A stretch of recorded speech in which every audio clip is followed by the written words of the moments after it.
مرنے والے کو سب سے زیادہ ضرورت دعاؤں کی ہوتی ہے۔ اور ایک دوسری روایت کے لفظ ہیں کہ جب کوئی شخص اس دنیا سے چلا جاتا ہے تو اس کے اعمال کا سلسلہ منقطع ہو جاتا ہے، لیکن 3 عمل اس کے بعد جاری رہتے ہیں۔ ایک صدقہ جاریہ، دوسرا علم نافع، اور تیسرا وَوَلَدٌ صَالِحٌ يَدْعُو لَهُ، وہ نیک اولاد جو والدین کے لیے دعا مغفرت کی کرتی رہے۔ تو تیسرا حق بر الاصدقاء ہے کہ باپ کے رشتہ داروں اور دوستوں کے ساتھ، ماں کے رشتہ داروں اور سہیلیوں کے ساتھ حسن سلوک کیا جائے، تاکہ ان کی قبر میں روح آسودہ ہو۔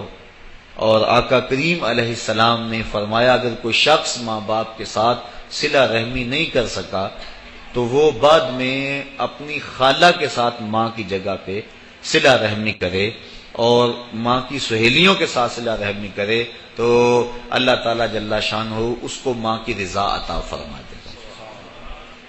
اور ایک روایت میں آتا ہے کہ جو والدین کی قبر پہ جا کے سورہ یاسین پڑھتا ہے ہر جمعۃ المبارک کو، اللہ تعالیٰ اسے بھی اور اس کے والدین کی بھی مغفرت فرما دے گا۔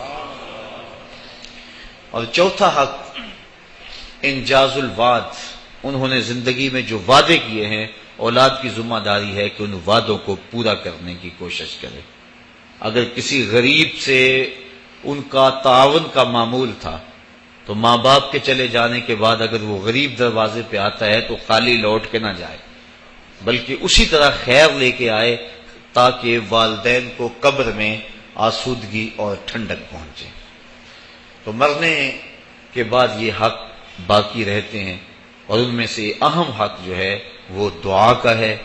اور اگر کوئی شخص ضد سے کہتا ہے میں دعا نہیں مانگتا تو میاں یہ اس کی مرضی ہے۔ اللہ تعالیٰ جل شانہ تو قرآن میں واضح اور دو ٹوک فرماتا ہے قل ما یعبأ بکم ربی لولا دعاؤکم، محبوب تم فرما دو اے لوگو اگر تم دعا نہیں کرو گے تو اللہ بھی پرواہ کرنا چھوڑ دے گا۔ تمہاری ضرورت ہے کہ تم مانگو، اور جب تم مانگنے والے اتنے متکبر ہو گئے ہو کہتے ہم نہیں مانگتے تو وہ تو پہلے ہی بے نیاز ہے، اس لیے تم اگر مانگتے رہو گے وہ تمہاری جھولیاں بھرتا رہے گا، اور اگر تم متکبر ہو جاؤ گے نہیں پرواہ کرو گے تو وہ تو پہلے ہی بے نیاز ہے۔ مانگنا تمہاری ضرورت ہے، اس کی ضرورت نہیں ہے کہ وہ تمہیں دے، لہذا تم اس سے طلب کرتے رہو، جھولی پھیلا پھیلا کے مانگتے رہو، وہ تمہاری جھولیاں بھرتا رہے گا۔ تو پہلا حق جو ہے وہ پہلا مقصد ہماری ایسی تقاریب کے انعقاد کا دعائے مغفرت ہے۔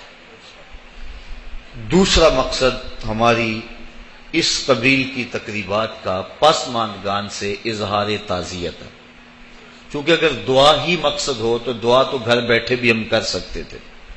اتنے طویل ترین سفر کر کے آج ہر بندہ مصروف ہے، اپنی گوناگو مصروفیات سے وقت نکال کر آپ یہاں آئے ہیں۔ اگر صرف دعا ہی مقصد ہے تو دعا تو آپ گھر بیٹھے بھی کر سکتے تھے۔ میں بھی اتنی دور سے آیا ہوں، وہاں ہاتھ اٹھا کے دعا کر دیتا، کافی ہو جاتا، لیکن یہاں آنے کا دوسرا مقصد پسماندگان سے ان کے دکھ میں شریک ہونا ہے اور ان سے اظہار تعزیت و محبت کرنا ہے، اور یہ حضور کے عمل اور حضور کے طریقے سے ثابت ہے۔